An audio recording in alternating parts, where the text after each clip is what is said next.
दोस्तों, क्या आप जानते हैं 6 बजे के बाद शरीर का अंतिम संस्कार क्यों नहीं किए जाते? और क्या आपको पता है मृत्यु के बाद क्या होता है? और 24 घंटे बाद आत्मा घर क्यों आती है? और मृत्यु के बाद 13वीं क्यों मनाई जाती है?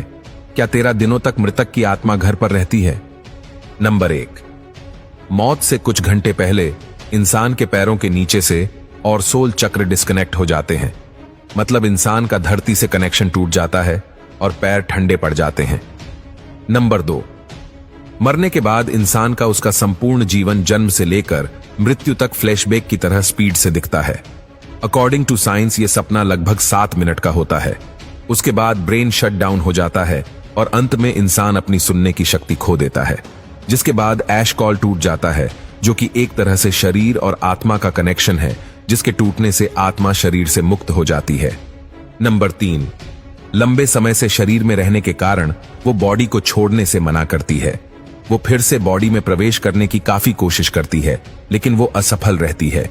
जैसे हमारे लिए किसी की मृत्यु को स्वीकार करना मुश्किल होता है, वैसे ही आत्मा भी शरीर की मृत्यु को मानने से इनकार करती है। नंबर 4, शरीर छोड़ने के बाद आत्मा बॉडी के 15 फीट ऊपर हवा में तैर रही होती है। वो अपने परिजनों को रोता हुआ देखती है। उसके बारे में बोले गए शब्दों से किसी शोर की तरह सुनाई देते हैं। नंबर 5, हिंदू ग्रंथों के अनुसार रात के समय अंतिम संस्कार नहीं किया जाता। उसे सूर्य देव की पहली किरण के बाद ही जलाया जाता है। अगर किसी व्यक्ति का अंतिम संस्कार रात को किया जाए तो उसकी आत्मा प्रेत योनि में प्रवेश करती है, जिसके बाद वो सदा के लिए हमारे डायमेंशन यानी कि आयाम में भटकती रहती है। नंबर 6, मृत्यु के बाद शव को एक पल के लिए भी अकेला नहीं छोड़ा जाता। अगर शव को रात भर घर में रखा जाए तो संपूर्ण परिजन रात भर शव के पास जागते हैं। एक बार एक गांव में एक शव को कुछ पलों के लिए अकेला छोड़ दिया गया, जिसके बाद बाहरी प्रेतों ने उसके ऊपर कब्जा कर लिया और मृत बॉडी ने पूरा गांव जला दिया। गांव में हनुमान जी का एक मंदिर था। मरी हुई बॉडी जैसे ही हनुमान जी के मंदिर के सामने से गुजरी, उन आत्माओं ने हनुमान जी की मूर्ति देखी और फिर डर कर उस बॉडी को छोड़ दिया। तब से लेकर आज तक कोई भी डेड बॉडी को अकेले छोड़ने की गलती नहीं करता।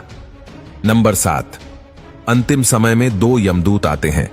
वो मरने वाले के साथ जैसा उसने संपूर्ण जीवन लोगों से व्यवहार किया था, ठीक वैसा ही व्यवहार उसके साथ करते हैं। अगर मरने वाला अच्छा आदमी है तो इजीली प्राण त्याग देता है, परंतु वो पापी है तो यमदूतों के टॉर्चर से वो तड़प तड़प कर मरता है। नंबर 8, जिसके बाद आत्मा को एक प्रकाशमय गुफा से होते हुए यमदूत यमलोक लेके जाते हैं। रास्ते में वैतरणी नदी पार करते हुए आत्मा को जाना होता है। ये नदी आग से लथपथ होती है। जिसने अच्छे कर्म किए हैं वो इजीली इस नदी को पार कर लेता है, लेकिन अगर कोई पापी व्यक्ति है तो उसे काफी पीड़ा भोगनी पड़ती है। नंबर 9, उसके बाद उस आत्मा को यमराज के सामने खड़ा कर दिया जाता है। फिर चित्रगुप्त जी उस व्यक्ति के पाप और पुण्य का लेखा जोखा यमराज के सामने रखते हैं। उसके कर्मों के आधार पर उसे स्वर्ग या नरक भेजा जाता है। गरुड़ पुराण के अनुसार कुल 36 प्रकार के नरक है। यहां बताई गई यातनाएं किसी की कल्पना से भी खतरनाक है। नंबर 10, अगर कोई व्यक्ति सुइसाइड यानी आत्महत्या करके प्राण त्यागता है तो उसे और भी कठिनाई सहनी पड़ती है, क्योंकि उसने निर्धारित समय से पहले ही हार मान ली। यह शरीर हमारा नहीं है, यह किराए का मकान है जिसे कुछ समय के लिए यूज करने के लिए मिला है। यह मिट्टी का है और एक दिन मिट्टी में ही मिल जाएगा।